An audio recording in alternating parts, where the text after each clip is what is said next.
Alors, je voudrais vous parler de la question de l'irrationnel, et notamment de l'astrologie. Pourquoi ça fait problème dans notre société, l'irrationnel? Eh bien, figurez-vous, et ça fait le succès d'ailleurs de toutes ces séries policières, de ce goût pour comprendre la genèse des choses, pour comprendre comment on en est arrivé là.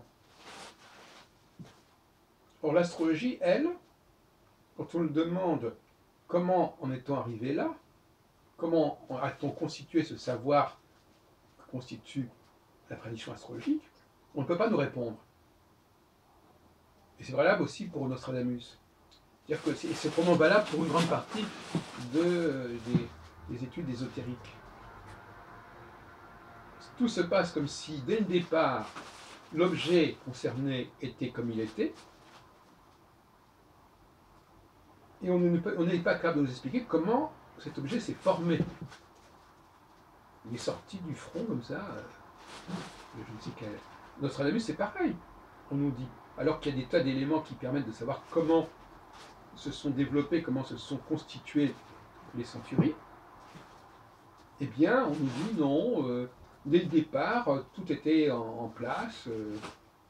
Oui, il y a eu, ça c'est, ou à la limite, oui, il y a eu quelques éditions successives qui ont complété les premières éditions, mais on ne nous explique pas du tout la genèse réelle des centuries, et notamment tous les aléas que les centuries ont subis.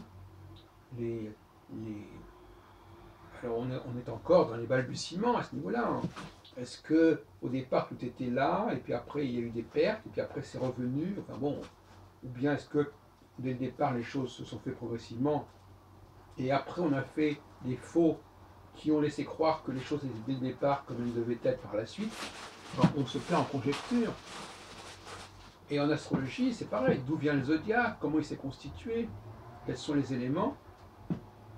Alors, évidemment, on peut nous répondre, on n'en sait rien, on ne peut pas le savoir. Là, il y a un problème épistémologique et méthodologique. C'est-à-dire, effectivement, c'est peut-être pas si évident de savoir comment les choses se sont passées.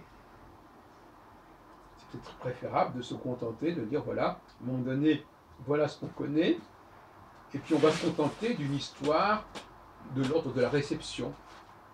Voilà. Comment l'astrologie a été reçue, l'astrologie, une fois pour toutes établie, comment elle a été reçue dans telle et telle région, comment elle a été traduite. C'est pareil que je faisais il y a 40 ans. Comment elle a été reçue dans tel cadre religieux, dans tel cadre géographique. Voilà. Comment elle est reçue aujourd'hui. Comme si l'astrologie, elle était ce qu'elle était, et que la seule variable, c'était comment elle était reçue, comment elle s'ajustait. En réalité, les choses sont beaucoup plus complexes que cela. En réalité, les ajustements que l'astrologie raconte dans une histoire auront considérablement modifié sa structure même, son contenu même. Il n'y a pas d'un côté le contenu, le côté l'ajustement. Non, l'ajustement modifie le contenu.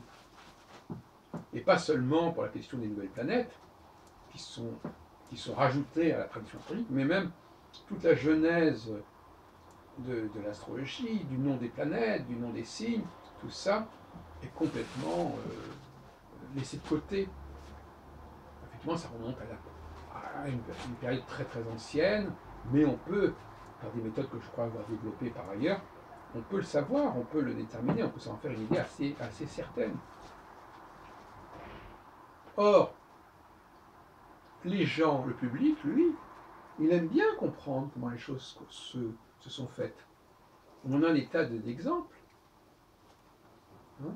Par exemple, on a des films avec des préquels.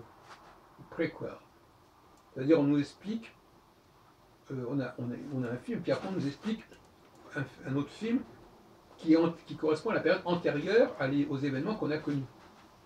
Donc on imagine ce qui a précédé. C'est ce qu'on appelle le préquel par opposition au sequel. C'est très intéressant cette opposition. Les séquelles, qui vient d'ailleurs du verbe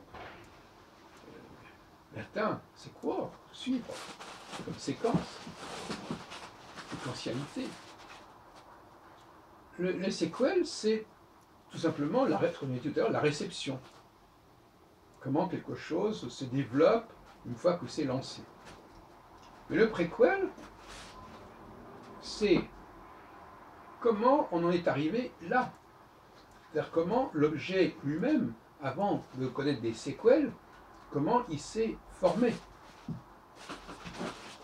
On a vu des préquels pour Star Wars, par exemple. On a vu des préquels pour Dracula, récemment. Et d'une manière générale, les séries policières sont toujours des préquels. C'est-à-dire, on a le meurtre, qui est généralement connu au départ, et on veut comprendre comment on en est arrivé à ce meurtre. Dans le cas, par exemple, de Sherlock Holmes, que j'étudie beaucoup actuellement, pour des raisons linguistiques plus que purement littéraires, en anglais bien entendu, eh bien, tout le charme de ces aventures, de ces mémoires, c'est qu'on nous explique comment il est arrivé à ce qu'il est arrivé. On ne veut pas simplement avoir la solution du problème.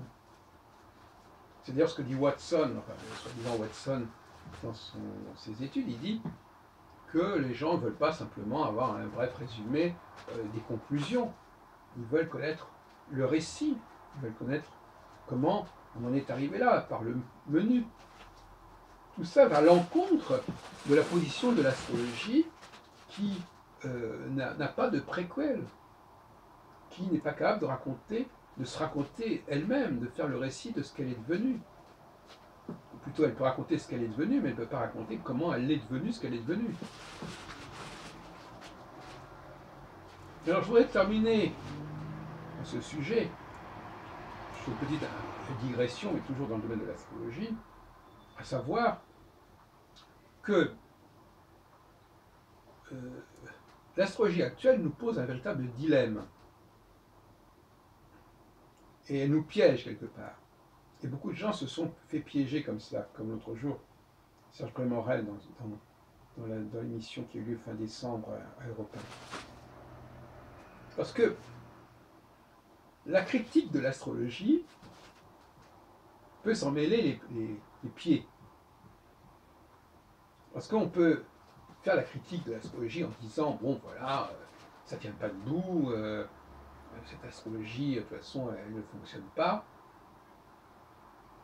Mais il y a des dérapages de la part de certains analystes qui vont dire, ah oui, mais d'abord il y a beaucoup de charlatans, donc beaucoup de gens qui ne savent pas utiliser l'astrologie, qui n'utilisent pas correctement, qui ne l'utilisent pas sérieusement.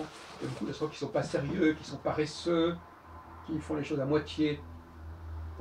Ça, c'est pas une critique anti-astrologique, ça. Enfin, je veux dire, c'est une forme de critique anti-astrologique, mais c'est une critique qui est apologétique, si vous voulez, c'est-à-dire qui dit, voilà, on pourrait faire mieux avec l'outil astrologique, on pourrait faire mieux, mais les gens s'en servent mal. Puis l'autre point de vue aussi, c'est de dire, bah, après tout, en étant un peu cynique, après tout, oui, peut-être que c'est préférable qu'ils s'en servent mal. Parce que s'ils s'en servaient bien, c'est-à-dire s'ils obéissaient au book, au manuel, eh ben, peut-être que ça donnerait des trucs absolument épouvantables. Donc, moins les astrologues font de l'astrologie, mieux ça vaut. Ça, c'est un discours qui tient debout. Hein? Quand on commence à dire qu'un savoir ne tient pas la route, autant mieux vaut qu'on ne s'en serve pas. Même si on peut faire semblant, c'est ce que j'ai écrit dans la cosmothérapie il y a 20 ans. L'astrologue peut faire semblant parce que ça correspond à une sorte de fantasme, peut faire semblant de faire de l'astrologie, de faire des calculs astrologiques, mais en réalité, il vaut mieux qu'il s'appuie sur autre chose. Donc, qu'il y ait une sorte de franchise, d'enseigne, je suis astrologue, en réalité, il vaut mieux qu'il fasse autre chose. Cela dit, cette position-là n'est pas non plus la mienne. Mais il est vrai que il faut faire attention où on met les pieds. J'aurais tendance à dire, moi, qu'il y a une vraie astrologie qui fonctionne et qui n'est pas l'astrologie en vigueur. Donc c'est ce qu'on appelle le discours de la réforme astrologique. Mais ça aussi c'est ambigu, Parce que des réformateurs de l'astrologie, il y en a eu beaucoup, qui sont des réformateurs très superficiels, qui gardent la structure. Je pense à Patrice Guinard, je pense même à Jean-Pierre Nicolas. Ce sont des réformateurs, ou même qui ont gardé le thème astral, qui ont gardé toutes les planètes, qui ont gardé les maisons, les signes. Bon, donc réformateurs, c'est plutôt des ravaleurs, des gens qui font des ravalements de façade. Maintenant, si on est un véritable réformateur, comme l'a été probablement Kepler jusqu'à un certain point, qui allait quand même beaucoup plus loin dans sa volonté d'élaguer et de décanter l'astrologie, là, en effet, on est dans une sorte de critique de l'astrologie traditionnelle, tout en disant qu'il y a quand même quelque part quelque chose derrière tout ça. Et donc, il y a quelque chose qui a dû exister, qui semble exister parce qu'il y a certains éléments statistiques. Je ne parle pas seulement de Gauquelin, je parle aussi en astrologie mondiale, il y a des choses qui reviennent de façon assez récurrente. Voyez-vous?